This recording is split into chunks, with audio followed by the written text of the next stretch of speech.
Listo, ya estamos grabando, así que bueno, pues los saludo nuevamente. Eh, Espero que hayan tenido un excelente fin de año y que tengan un excelente inicio de este 2023.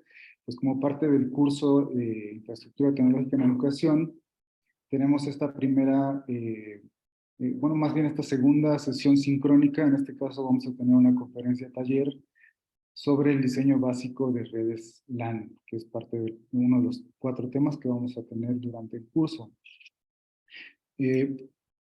Les voy a compartir aquí mis datos para los, como había mencionado hace un rato, los que no hayan recibido el correo con los credenciales de acceso a la plataforma, por favor me lo puedan indicar por WhatsApp o me escriban a este correo, por favor. Y bueno, pues antes de comenzar la conferencia, o conferencia taller, vamos a ver acá los contenidos, vamos a recapitular un poco lo que ya hemos visto. Me parece que la mayor parte de los participantes estuvieron en el primer curso, así que vamos a recapitular brevemente. Vamos a ver conceptos básicos de redes, entre ellos pues está el modelo OSI, el modelo TCP/IP. Vamos a ver el direccionamiento IP y el subdireccionamiento y un poquito de enrutamiento de tráfico. Entonces, son conceptos básicos. Yo sé que pues tenemos participantes con formación diversa, hay quienes están más familiarizados con estos temas y hay otros que no. Entonces, voy a tratar que las explicaciones sean lo más entendibles posible. Claudia, ¿sí? ¿levantas la mano? Sí, solo para darles la bienvenida a los compañeros que aquí están. Hay quienes no coincidimos en la primera sesión, pero a partir de este momento pues estamos en condiciones de que puedan retomar este taller, ingresar a la plataforma. Si alguno está pendiente de recibir sus accesos, me mandan correo por favor para hacer la gestión correspondiente. Por mi parte estaré aquí pendiente, dejo los micrófonos y las cámaras aquí con el ingeniero. Seguimos pendiente, que tengan buen día. Muchas gracias, Claudia. Muchas gracias. Bueno, pues una vez visto lo que vamos a ver en esta sesión, vamos a iniciar.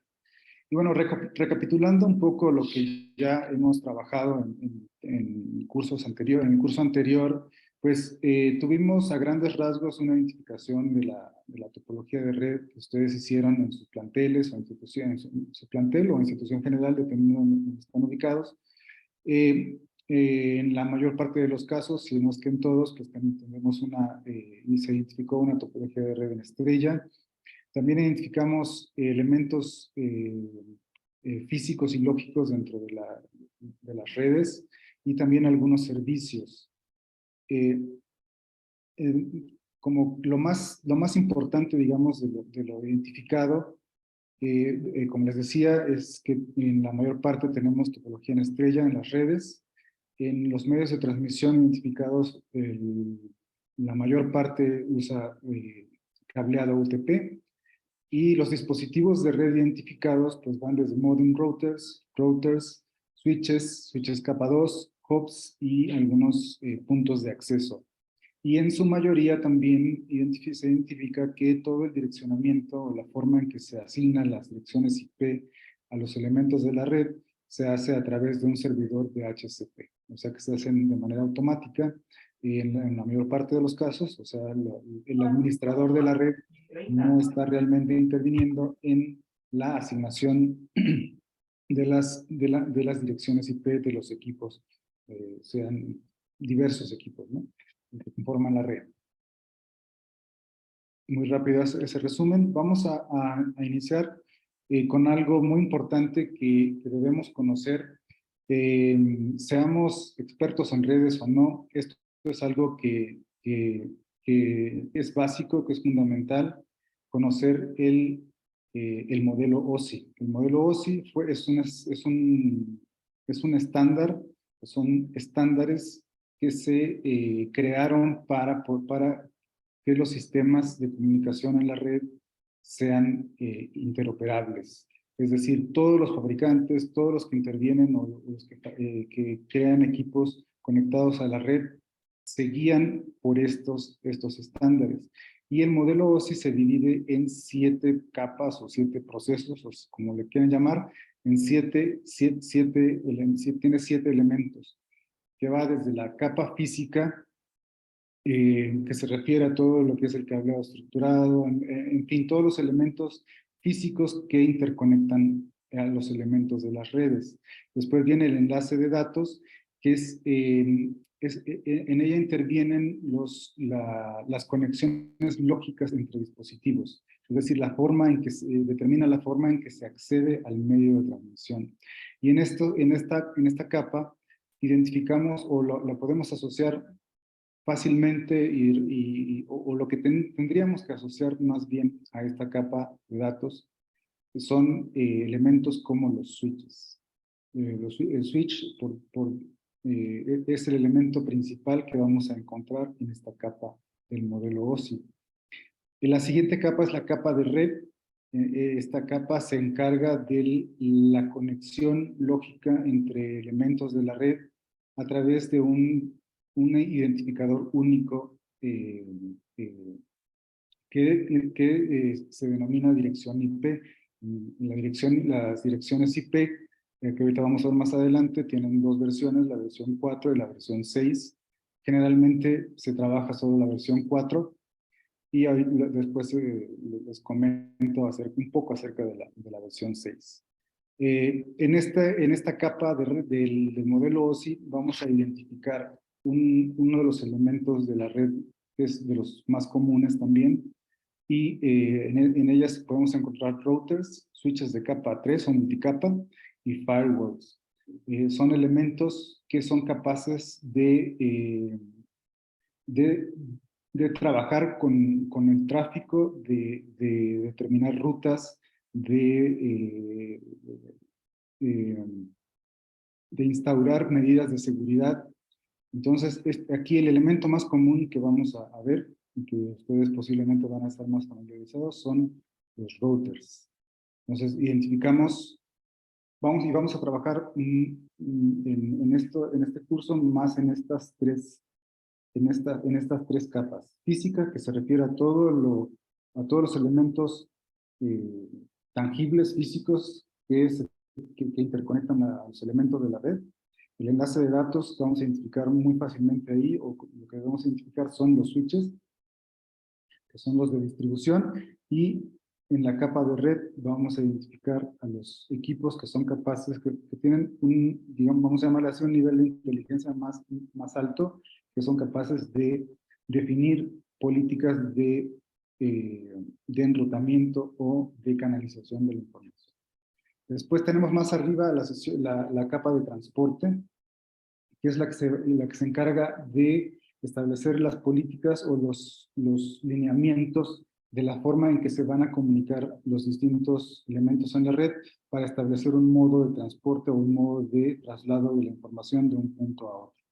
En este punto encontramos protocolos como el TCP, que tiene TCP o UDP, que después lo vamos a ver también, que son de los más comunes dentro del tráfico, dentro de la trama de comunicación entre un punto y otro. Tenemos después las capas de sesión, presentación y aplicación, que tienen más que, se refieren más al formato, a la presentación de la información que generan los usuarios. Es decir, en la capa más cercana al usuario en cualquier red de comunicaciones es la de aplicación. En esa capa se generan los datos que van a ser transmitidos. En la capa 6, la de presentación, se obtiene el formato en que van a ser transmitidos esos datos, y después en la 5 se establece la forma en que se van a transmitir esos datos a nivel aplicativo. ¿Sí? Entonces, este es un modelo que es importante conocerlo. Ahora solamente les voy a dar una explicación breve, pero es importante que ustedes estén familiarizados con él y Sobre todo, como les decía, cuando somos administradores de red, o cuando nos encargamos de este tipo de actividades, las tres primeras capas es fundamental estar familiarizado con ellas. ¿Sí? Después tenemos otro modelo, que es el modelo TCP/IP, que también es un estándar o es una, digamos que lo podríamos ver como un modelo enfocado principalmente en el transporte de la información o de los paquetes. Y aquí tenemos lo más importante para recordar en este modelo es el protocolo TCP y el protocolo IP y los puertos UDP y TCP.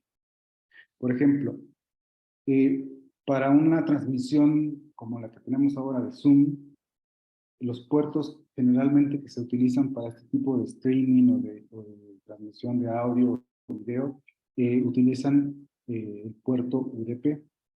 ¿Por qué? Porque no es necesario o no se requiere que haya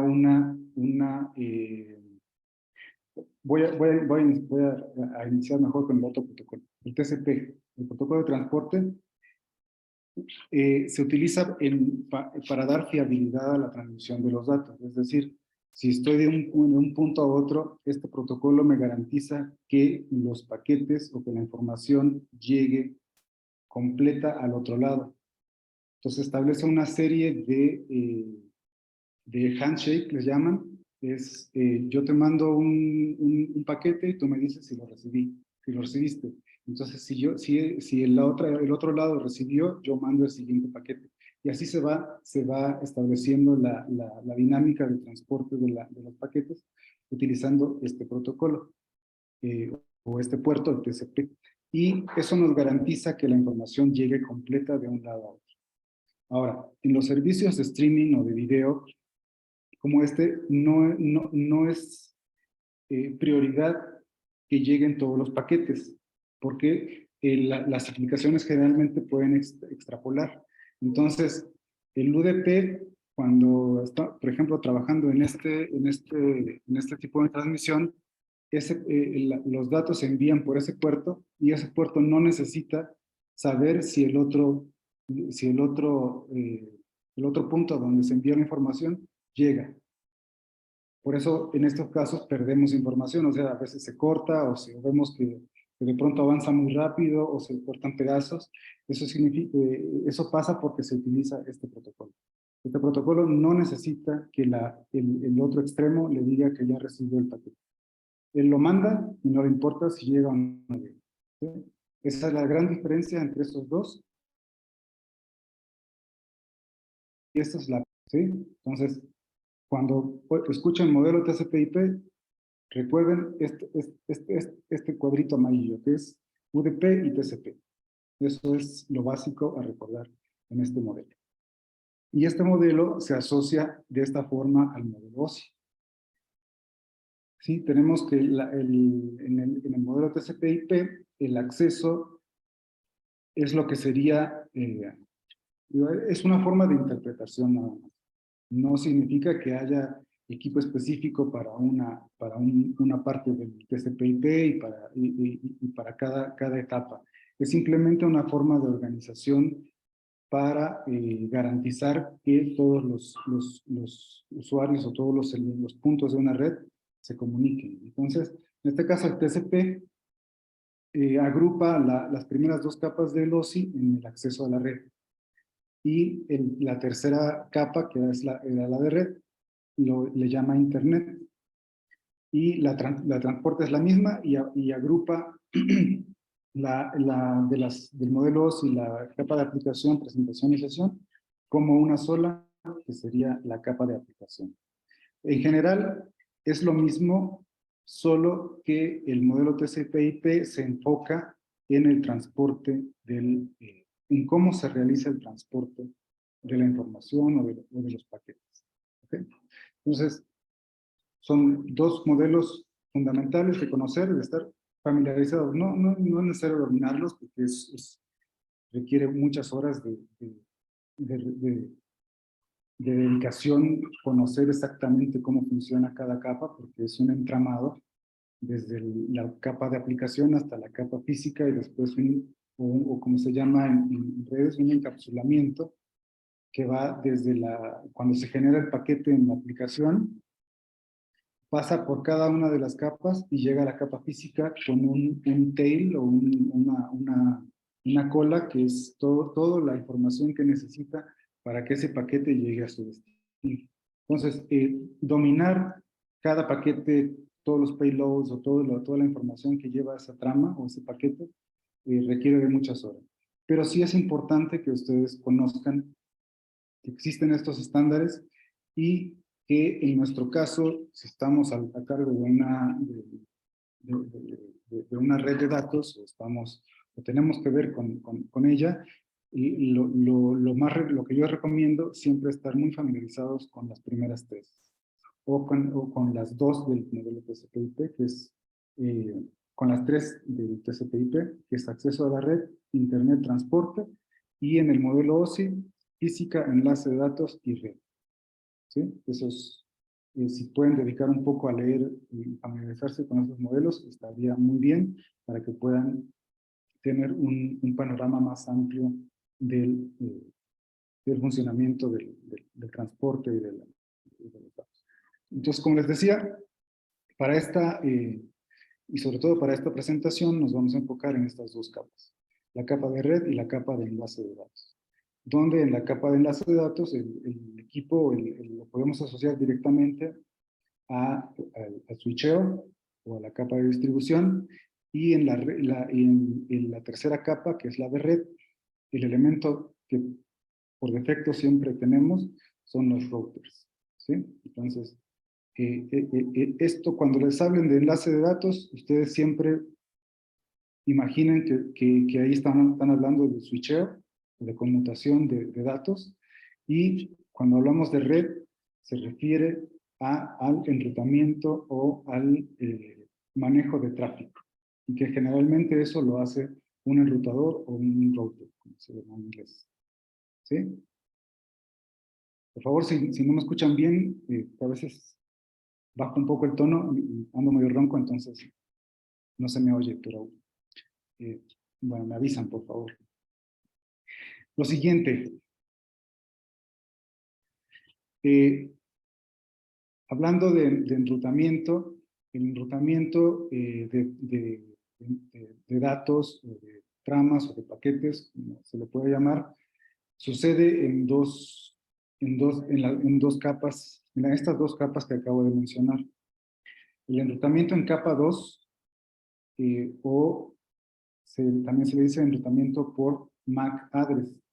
Yo espero que ustedes estén familiarizados con lo que es una MAC address. No sé si alguien quiere decirme si sí o si no, qué es. Me gustaría saber si alguien de ustedes lo sabe. ¿Sí me escuchan? Sí, sí, adelante. Sí, es una clave única que tiene cada dispositivo de red. No puede haber una repetida, es una dirección única, pues no puede haber otra igual. Excelente, Ricardo. Sí, la MAC address es una dirección física, le podemos llamar, que tiene cada dispositivo. No hay equipo, como bien dice Ricardo, en el mundo, o no debería haber equipos con la misma dirección. Es una dirección única que se identifica en todo el planeta, aunque les cuento una anécdota. Yo estuve un tiempo trabajando para Axtel, y para Avantel, que después fue Axtel, y llegaron unos equipos chinos para hacer una red inalámbrica, pero a nivel no local, sino una red WAN. Y resultó que hubo un problema en la configuración, no sabían qué pasaba, se caía la red, y lo que pasó es que había dos equipos con la misma dirección física. Entonces causaba un conflicto y la red se caía. Bueno, por eso es una anécdota. Se supone que no, que estas MAC address son únicas para dispositivos y siempre la van a poder ver en el etiquetado que tiene el equipo, viene siempre la MAC, y si es un equipo gestionable, lo pueden ver en su configuración. Entonces, volviendo al enrutamiento, tenemos dos tipos de enrutamiento, uno que sucede en la capa 2 y otro que sucede en la capa 3. ¿Qué significa el enrutamiento? Significa que es la forma en que se va a determinar cómo se va a transmitir un paquete o cómo ese paquete va a alcanzar su destino. En este caso, en el enrutamiento en capa 2, normalmente se hace a través de un switch. Tenemos este elemento que lo que hace el switch es conmutar paquetes e interconectar distintos hosts o dispositivos.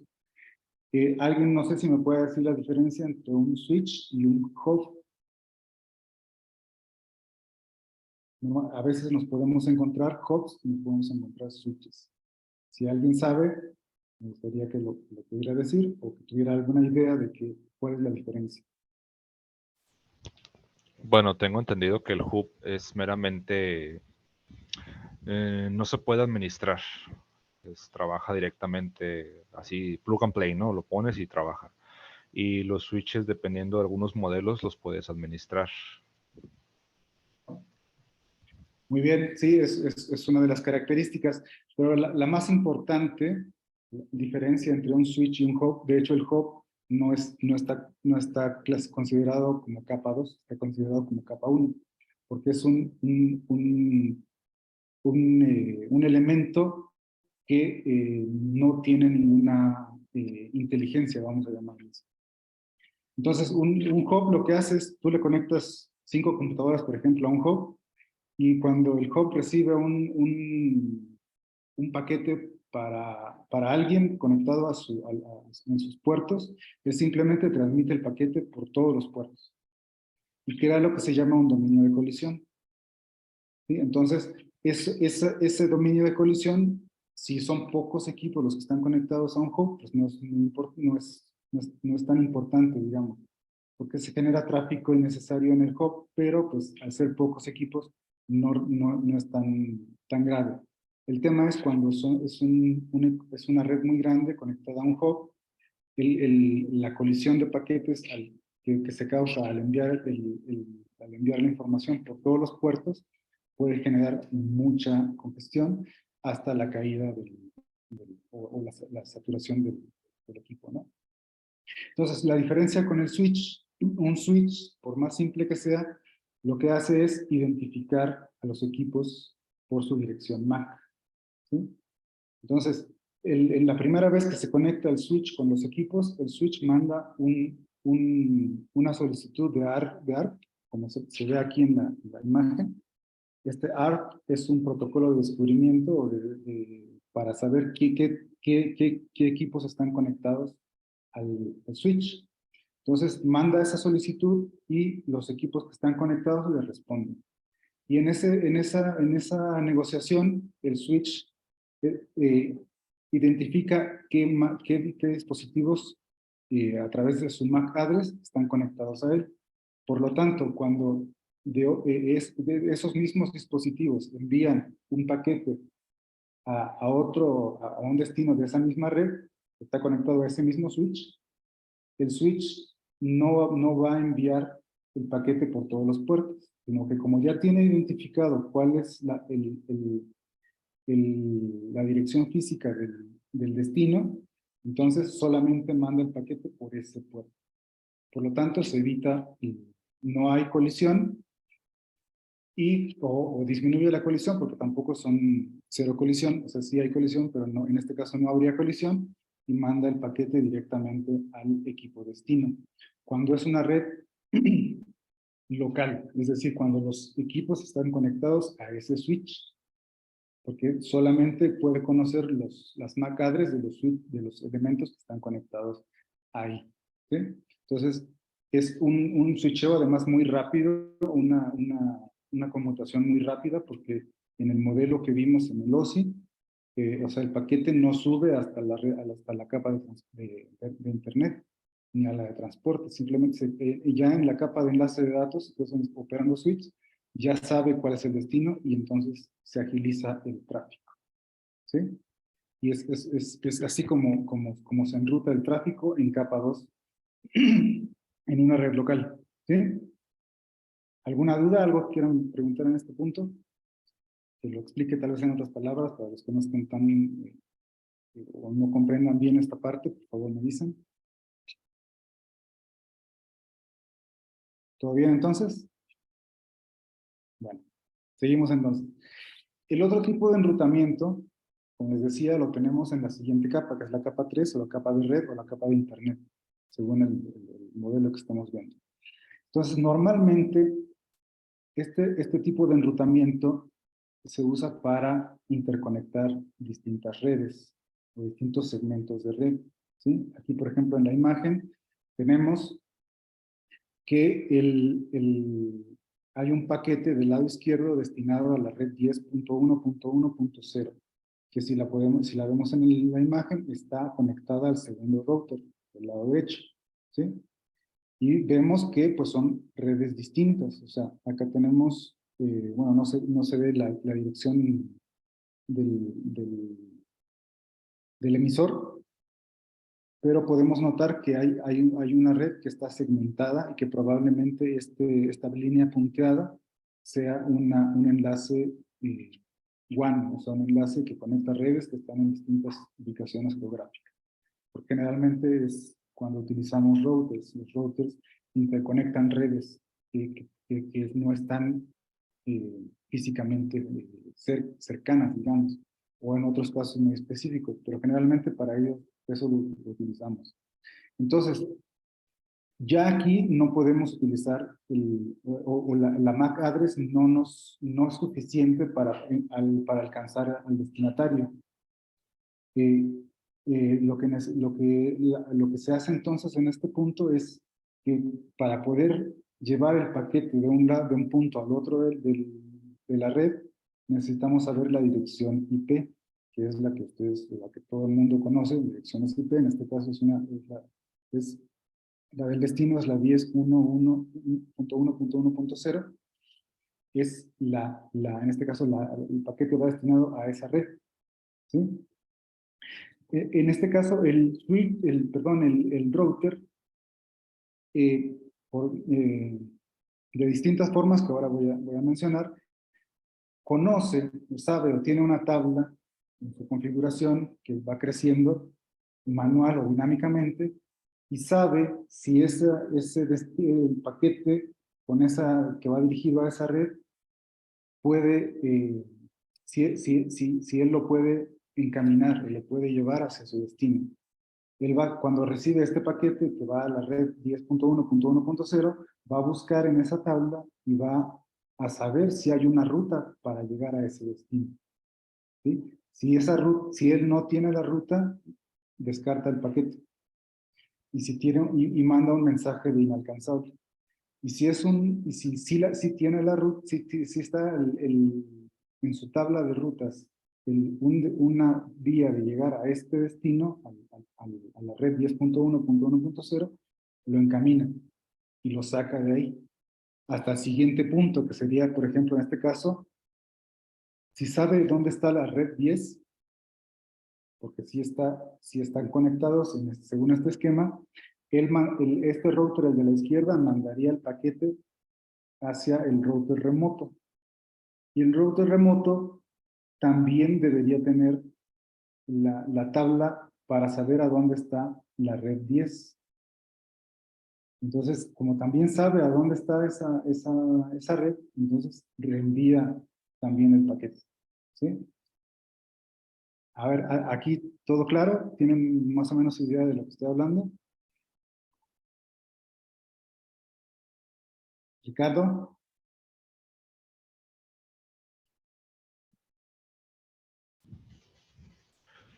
Sí, estás hablando, perdón, de las redes, prácticamente de las redes WAN, ¿no? De White Area Network, ¿no? Exacto. Sí, digo, aunque el ruteo en capa 3 no necesariamente se enfoca a la capa 3. Sí, perdón, a las redes WAN. Puede haber ruteo en capa 3 en una red local, ¿sí? Ahorita podemos ver algún ejemplo. Pero bueno, es en esencia cómo funciona el enrutamiento en capa 3. El enrutamiento en capa 3 depende de las direcciones IP. ¿Sí? Y los dispositivos que hacen el enrutamiento son capaces de saber el camino que debe llevar, que debe seguir un paquete para alcanzar su destino. ¿Sí? Entonces, ese es el ruteo que se da en la capa 3. Ahora, este tipo de ruteo en capa 3 tiene dos tipos. Un tipo de ruteo estático, es decir, que nosotros manualmente decimos el paquete, toda la información, paquetes que van a tal dirección IP o a tal red, los mandas por aquí, ¿no? ¿Qué es lo que dice esta imagen? En esta imagen tenemos tres líneas de configuración de un router Cisco que está aquí marcado en naranja. Este comando lo que dice es que se va a establecer una ruta estática, es decir, la primera línea dice todo el tráfico de la red 172.16.1.0, todo lo de esa red, se va dirigir hacia la dirección IP 172.16.2.2. Es decir, todo lo que venga de esta red de la 172.16.3.0 con destino a, perdón, todos los paquetes que vengan de la red 1.0 se van a ir hacia la IP 2.2. ¿Sí? Los de la 192, igual, 192.168.1.0, todo el tráfico que se origine, que llegue al router con este destino, va a irse a través de esta interfaz, o del canal que tenga esta IP. Todo el tráfico que vaya hacia estas direcciones se va a ir hacia esta IP, hacia la 2.2. ¿Sí? Ese es un ruteo de capa 3 estático, porque nosotros decimos, vamos a indicar qué tráfico va a ir a través de qué interfaz, a través de qué dirección IP. ¿Sí? Hay otro tipo de ruteo que es el ruteo dinámico. ¿Sí? Hay varios protocolos. Está, por ejemplo, este que tengo aquí en ejemplo, se llama SPF. Hay otro que se llama RIP en varias versiones. Está EIGRP. Hay varios tipos varios protocolos de enrutamiento dinámico según ciertas necesidades. Por ejemplo, este protocolo que tenemos aquí en la imagen, que se llama OSPF, es un protocolo de ruteo dinámico que basa sus rutas, o sea, es un protocolo inteligente que determina la mejor ruta para el paquete. Y en este caso es por el peso del camino. O sea, si tiene varios saltos para llegar al destino, OSPF lo que hace es ver cuánto pesa, por ciertos criterios que se dan, cuánto pesa cada salto, y entonces determina en base a la suma de esos pesos, de esos segmentos para llegar al destino, determina cuál es la mejor ruta. ¿Sí? Obviamente eso requiere una configuración. Por ejemplo, aquí hay estas líneas que están acá, simplemente es para activar el protocolo. ¿Sí? Aquí dice, por ejemplo, router OSPF1, network, tal, área 0. Aquí nos está activando el protocolo dinámico OSPF para esta red, la 10.6400, y le está asignando un área. Quiere decir que todos los equipos configurados que estén en esta área van a compartir esa información. Es decir, si yo en este equipo tengo una tabla que el router ha ido generando de sus rutas conocidas, la va a compartir con el equipo que tenga el otro router que esté conectado a él, si el otro router también tiene configurada la área 0, ¿sí? Entonces, en este caso, por ejemplo, estos dos routers comparten las rutas o las tablas de ruteo para estas redes, ¿sí? Entonces, dinámicamente se van armando esas tablas y van determinando, entonces, para este caso, de este tipo de protocolo, cuál es la ruta óptima para que un paquete alcance su destino, ¿sí? Entonces, como les digo, hay más tipos de protocolos dinámicos, pero en general la diferencia entre uno y otro, el estático, es que el administrador de la red define una ruta para cierto tráfico, para el destino de cierto tráfico. Y en el dinámico se activa un protocolo que es automático y determina rutas según las configuraciones de estos protocolos, para que siempre emplee la ruta más óptima para llegar al destino, ¿sí? Pues tenemos, resumiendo un poco, tenemos enrutamiento en dos capas, en capa 2 y en capa 3. Capa 2 es con la MAC address, es decir, con la dirección física, y se da solamente de manera local. Son los equipos que estén conectados físicamente a través de un switch, ¿sí?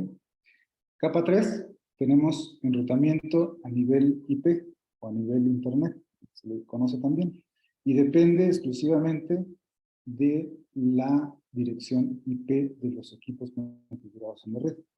Y dentro de ese ruteo de capa 3, Internet, tenemos dos formas, el estático y el dinámico, ¿sí? Entonces, creo que hasta aquí tenemos más o menos las nociones. Con esto tenemos un panorama general de una red, de cómo funciona el tráfico en una red. Muy general, por supuesto, lo digo, ir muy a fondo requeriría muchas horas, pero creo que es lo básico, es lo esencial, que ustedes no dominen, pero que sí estén familiarizados con los temas. No sé, aquí, antes de ir ya al direccionamiento IP, ¿tienen alguna duda? ¿Quieren que explique mejor algunas cosas o que repita? Por favor, me dicen.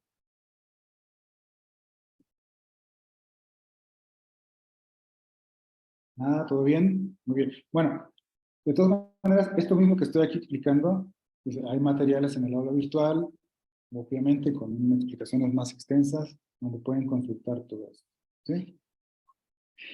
Pasamos a los siguientes puntos. El direccionamiento IP. Direccionamiento IP, específicamente hablando IP versión 4. ¿Sí? IP versión 4 fue el primer estándar de direccionamiento que surgió. La notación o cómo se expresa, la pueden ver aquí. Es una dirección conformada por 4 octetos, por 4 bytes, y se divide en varias clases. Y en esas clases, a su vez, se dividen en privadas y públicas. ¿Alguien me puede decir la diferencia entre una IP pública y una IP privada?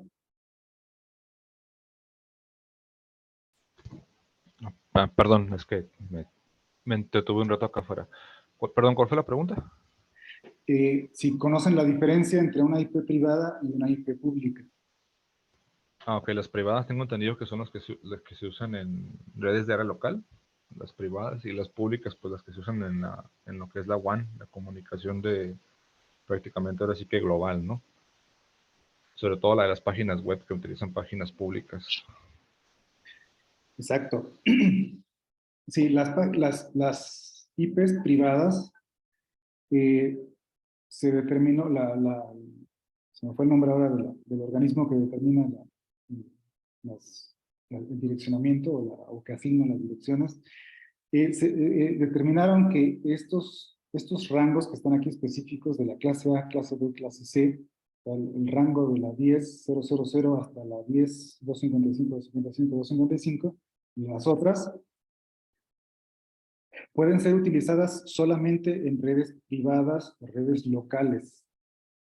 Es decir, Para mi oficina o para la institución, normalmente lo que utilizamos como direccionamiento para los equipos, para todo lo que conforma la red, que lleva una dirección IP, debe estar en este rango.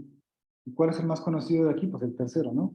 Todo el mundo sabe que su equipo probablemente cuando está conectado a Internet tiene una dirección 192.168. ¿Sí? Entonces, esa es una IP privada y esas IPs no son conocidas en Internet. ¿Sí? Es decir, si yo, por ejemplo, aquí quiero poner una página web en mi computadora y mi computadora tiene una dirección IP 192.168.1.20, por ejemplo, ningún servidor en Internet o nadie que esté en Internet va a poder acceder a ese, así, si solamente hago eso, quiero decir. Sí se puede, pero si yo solamente hago eso, es decir, hago una página web y pongo un servidor web en mi computadora, etcétera, y ya, digo, bueno, ya hice mi página web, y tengo asignada esa IP a mi computadora, nadie de Internet, que esté conectado en otra red, en otro punto del planeta, a través de Internet va a poder llegar ahí, porque si ustedes ponen esa dirección en su página, en su navegador, no va o sea, significa que está en una red privada y no va a salir a Internet, ni va a ir a buscar a Internet que alguien tuviera esa dirección, ¿sí? Entonces, normalmente en una organización o en cualquier organización tenemos las IPs privadas para la configuración local de nuestros equipos. Es decir, los switches, las computadoras, los teléfonos IP si tenemos, todo lo que sea, a lo que se le puede asignar una dirección IP, siempre va a tener o debe tener siempre estos rangos, ¿sí? Ahora, las públicas. Normalmente, públicas tenemos, digo, si solamente tenemos por ejemplo, un canal de Internet o un acceso a Internet o un proveedor, nos va a asignar generalmente una IP pública, ¿sí? Que es con la que nosotros vamos a poder salir a la Internet. Por ejemplo, bueno, también está el rango 192, pero las más comunes son las de los 128, etc. Entonces, ustedes, cuando están conectados en su institución, si quieren saber su IP, pues la buscan en su computadora y les va a dar una IP siempre privada.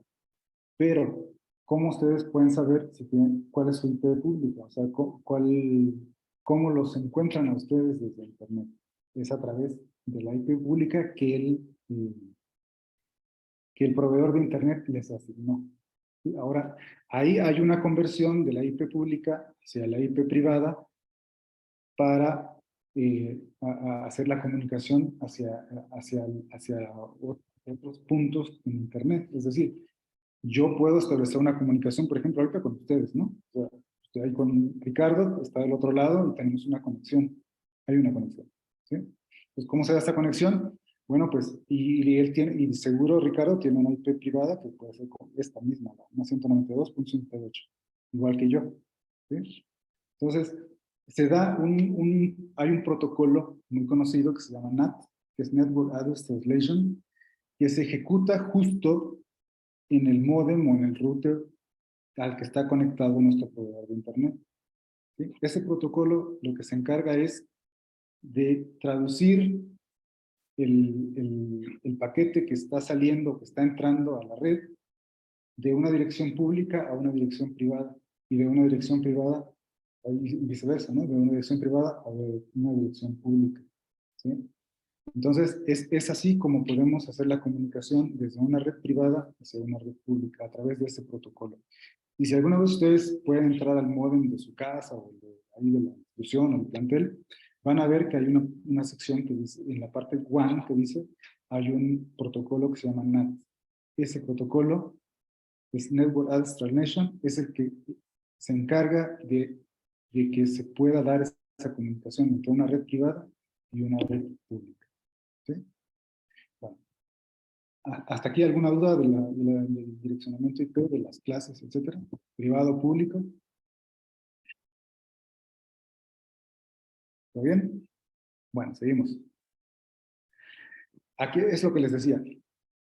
Acá, por ejemplo, si se fijan, tenemos 3 redes conectadas a Internet a través de un ruteador, donde nos dice, y eso es algo que se tienen que también saber muy bien, que nunca jamás una red privada puede ser enrutada hacia Internet.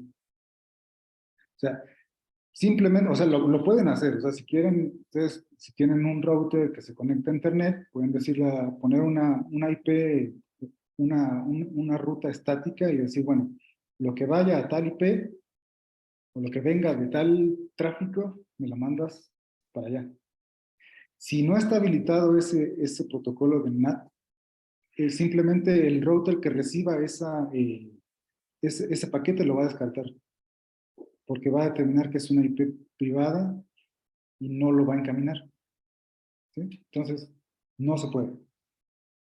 Lo que tendría este router acá sería, o el de acá, tendría el protocolo, el NAT, que traduciría la IP privada a una IP pública.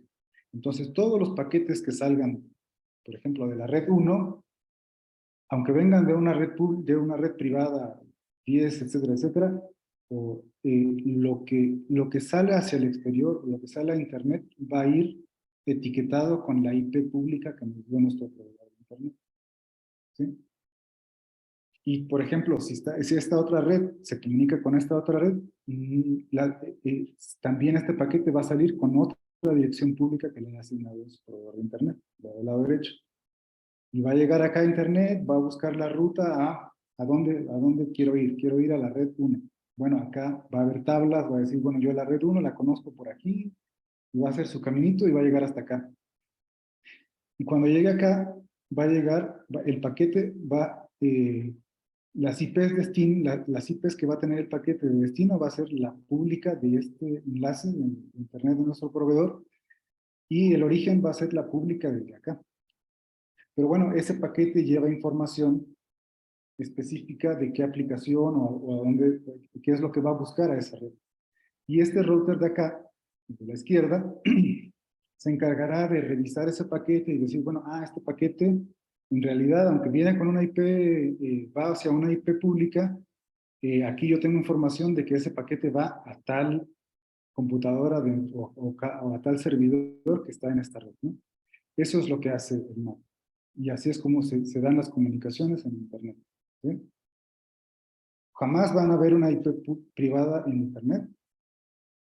Y porque ustedes tienen alguna idea por qué solamente tenemos una IP pública en nuestra organización. ¿Por qué no nos dan pues, una para cada equipo, no? O sea, ¿por qué me tienen que dar nada más una? A ver, Ricardo, ¿esa te la sabes?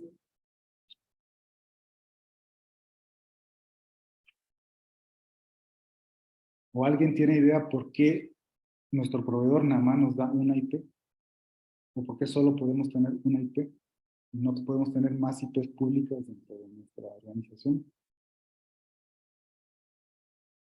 Bueno, si Por nadie el sabe, por el sí, módem. Hugo, sí, Porque el módem es nuestro dispositivo para salir hacia afuera y solamente puede tener una IP. Aparte que no las venden, ¿no? exacto. Esa es una razón, porque bueno, primero tenemos tradicionalmente el enlace que tenemos de datos o físico, digamos, con nuestro proveedor de Internet, pues así nada más físicamente, digamos, tendríamos una interfaz que va a recibir ese enlace, y por eso solo podemos tener una IP. Es una razón, ¿no? ¿Correcto? Sí, así es. Pero podríamos tener otra tecnología que no sea, por ejemplo, ni ADSL ni nada de eso, que pueda ser, por ejemplo, un frame relay o algo así que nos permite varias IPs en el mismo canal físico. Y, por ejemplo, frame relay es una tecnología que ya es vieja, pero que esa tecnología nos permite en un solo canal físico tener distintos canales virtuales. Por lo tanto, a cada canal virtual yo le puedo tener múltiples canales virtuales en ese canal físico, por lo tanto puedo tener varias IPs. Y pueden ser públicas. Ahora, Saliendo del mismo módem. saliendo del mismo módulo. Órale, sería bueno. Porque nosotros tenemos aquí, el frame relay, por ahí si quieren luego lo buscan, es una tecnología de conmutación de circuito. Son circuitos virtuales que ok, caminan en el mismo canal físico. Por lo tanto, ok, puedes tener... porque Ajá, aquí nuestro proveedor de servicio de internet que tenemos es la compañía Telnor, que allá sería Telmex. Y es ajá. el único aquí que me ofrece la salida del módem a través de una dirección pública. Los otros proveedores como Easy y Total Play, eso no tienen. Bueno, tienen si la compro. ¿Ok? Ajá, sí, sí, sí. No, eso, bueno, desviándonos un poquito del tema, o bueno, más bien yéndonos hacia otro lado, es verdad. Si, por ejemplo, Telmex, si tú quieres, bueno, hay otro tema ahí también que son las direcciones públicas que son Las fijas, virtuales, ¿no? fijas Lo que leen virtual. y dinámicas. Sí. Normalmente lo que tenemos nosotros, o lo que uno tiene en tu casa, o lo que te dan los proveedores habituales de Internet, es una IP dinámica, pública. Es decir, que puede cambiar, que está determinada también por un servidor de asignamiento dinámico de IPs. Por lo tanto, a veces reinicias tu modem y la IP pública que tenías ya no es la misma. Eso, por ejemplo, si yo quiero poner una página web dentro de mi institución y tengo una IP dinámica, no puedo. O tendría que recurrir a otros métodos que no voy a mencionar ahora, pero que sí, sí se podría, pero no es tan fácil como que tuviera una IP fija. De hecho, perdón, de hecho, esa es una de las cosas que tenemos en la escuela. Bien, bien, vamos a entregar calificaciones. Perdón, alguien se le atravesó por ahí. Sí, te decía, tengo un servidor para una biblioteca virtual y salgo a través del módem, ¿sí? Obviamente utilizo otros servicios como el NUIP y todo eso para los protocolos, ¿no? Ujú. Pero el problema que voy a tener que necesito montar otro servidor para la plataforma educativa de la escuela. Y ahí ahí está pensando que pues ni modo, voy a tener que pedir otra línea, otro servicio de otro módem, otra línea, ¿no? Por A lo ver, que comentamos ahorita. ¿cómo fue? ¿Cómo fue? Ah, mira, aquí en la institución tengo un servidor ahorita trabajando, un servidor que sale hacia afuera, que es una biblioteca virtual, ¿sí? Ajá, Para consulta de libros y todo esto. Y lo tengo conectado al módem de Telnor ajá, a través de una IP que conseguí en el servicio de IP, de no IP. ajá, Abro protocolo y todo esto, ¿no? ajá, Pero cuando tengo que poner el otro servicio, otro servidor para los cursos virtuales que se van a ofrecer aquí en la escuela, voy a implementar la plataforma de Shamilo. Y ahí va a ser otro servidor, pero no voy a poderlo hacer a través de ese módem porque es lo que comentaba, solamente puede tener una salida pública. Pero ahorita que me dices que hay otra forma, pues sí se puede, sí se una puede. solución, pero el problema es cómo. Sí, tú tú puedes tener todos los servidores que quieras dentro de tu institución con una sola IP pública. Porque es lo que te decía, está el protocolo de NAT, que es es el que te traduce el tipo de servicio, o el tipo de protocolo, o el tipo de tráfico que estás recibiendo. ¿Sí? Normalmente, ¿cómo diferencias un servicio? Pues ¿cómo se llama? Por puertos, ¿no? O sea, tú sabes Sí, qué servicio. exactamente por los puertos del módem. Ajá. Exacto. Entonces, ese protocolo lo que te va a hacer es decir bueno, cuando recibo paquetes que van hacia tal servicio, con este protocolo lo mando al servidor privado con tal IP. Y cuando recibo de este otro protocolo, lo mando al servidor privado de tal IP. ¿Captas? Sí, sí se puede. O sea, no necesitas una segunda IP pública para poder hacer eso. Pero ahí yo le estoy abriendo en el módem tres servicios. El servicio de web, el SSH, pero cuando quiero agregar otro, obviamente tengo que borrar el anterior y es lo que no he podido hacer. Bueno, ahí ya tendrías que ver con el proveedor cómo agregar todos los servicios, pero, o sea, técnicamente te digo, sí es posible. Sí se puede. Ah, Ya, pues ok. ya es donde iba. O sea, si tú, ¿por qué tenemos, o por qué están muy reservadas las IPs públicas? Bueno, porque se están extinguiendo. O sea, la red ha crecido a nivel mundial tanto que ya las direcciones públicas se están agotando.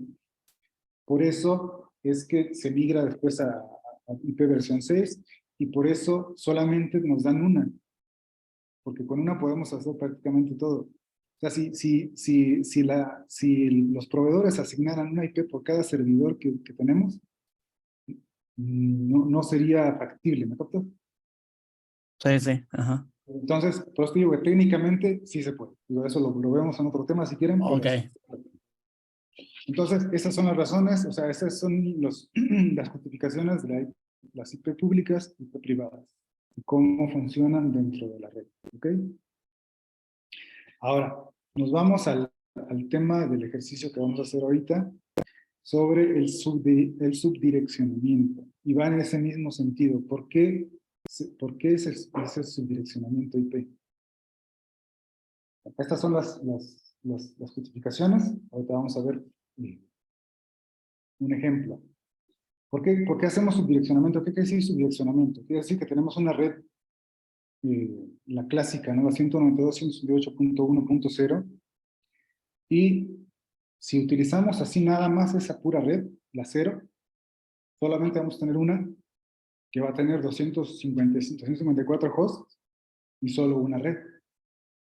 Pero ¿qué pasa con esas redes grandes? O sea, hay alta congestión, si no la tienes bien administrada, pues vas a tener mucha latencia, no vas a poder organizar bien la infraestructura, en fin, por eso, esa es una de las razones de que tú hagas sobre de esa red principal, digamos, primaria, hacer un subdireccionamiento, es decir, dividir esa red en sus redes. Entonces, con ello logramos pues, optimizarla, porque, por ejemplo, podemos crear una red para los estudiantes, una red para los profesores, una red para administración, etcétera. Y podemos manejar mucho mejor el tráfico, poder tener medidas de seguridad más optimizadas, podemos controlar el tráfico, podemos balancearlo, por ejemplo, podemos aplicar calidad de servicio, en fin, podemos hacer muchas cosas si organizamos bien la red. Tenemos una sola red, además de que físicamente se podría complicar, eh, la gestión se volvería un poco complicada, ¿sí? Entonces, por eso es el subdireccionamiento y por eso traigo este tema a esta conferencia. ¿Cómo que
Hola, disculpen, se me cayó la conexión. Vuelvo a compartir la presentación.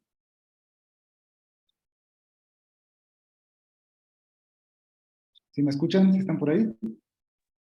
Sí, adelante.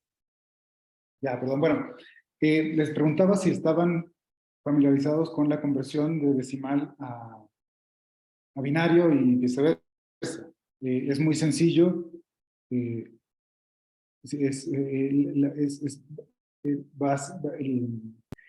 se determina de manera en base 2, es decir, si vemos esta notación del 1, por ejemplo, a la derecha, el primer dígito binario es 1, o sea, es 2 a la 1, es 1, 2 a la 0, perdón, 1. El segundo sería 2 a la 2, 2 a la 1, 2, y así se va hasta completar, en este caso serían 255. ¿Sí? Entonces, habría que hacer esa notación de 2 a la n para conocer el valor binario a valor decimal. ¿Sí? Entonces, por ejemplo, aquí tenemos que es 2 para el 16. Sería, el primero está en 0, por lo menos, por lo tanto es 0. El segundo está en 0, por lo tanto es 0. O sea, digamos, el valor total es la suma del valor de cada bit en esa notación en 2 a la n. ¿Sí? Entonces, este 0 sería, este que aportaría un valor de 2 sería, perdón, de 1 sería, está en 0, por lo tanto 0 sería 1, 2. El segundo es 0, por lo tanto sigue siendo 0, 0 sería 1, 2, 4, 8, 16, ¿sí? Y así nos vamos. 16, 32. O sea, si aquí hubiese un bit en lugar donde está el 1, que estuviera a la derecha, el valor decimal sería 32. Si lo recorremos hacia la izquierda, sería 64, ¿sí? Si lo recorremos hacia la izquierda otra vez, sería 128, ¿sí? Si tuviéramos un solo bit y ese fuese el último de la izquierda, o el primero de la izquierda, sería 128. Y en este caso, por ejemplo, 254 es porque se suma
hola de nuevo.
escuchan?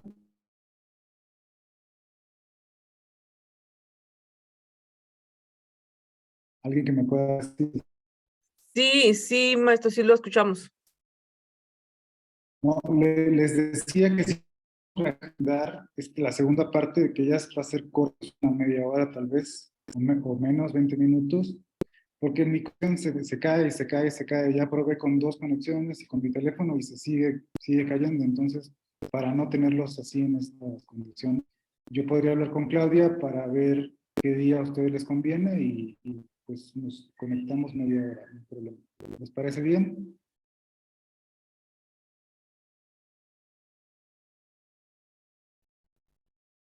¿Alguien me confirma?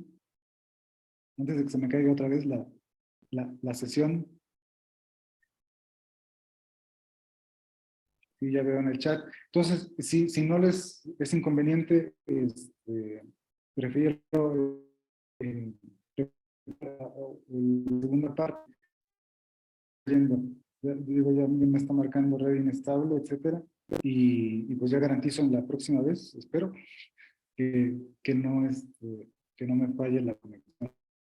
Fuera de mi oficina habitual, entonces aquí no tengo como demasiadas opciones. Ya probé con dos conexiones más mi teléfono y me sigue dando. Yo creo que es un problema de aquí de la zona. Entonces, si no les molesta, yo los contacto a través de Claudia para acordar el día y ya vemos esta segunda parte, que es un complemento ya pequeño. Pero me parece que es importante porque es práctico, entonces les va a ayudar mucho para comprender mejor el subdireccionamiento IP, ¿vale? Entonces, una disculpa grande les pido a todos, les ofrezco perdón y pues estamos en contacto para la siguiente sesión. Por favor, los que no hayan entrado al aula virtual, revisen sus correos para ver si tienen los accesos y si no, me contactan por favor por teléfono. Así que bueno, pues me despido y una disculpa otra vez. Hasta luego. Hasta luego, profe. Nos vemos, buenas tardes.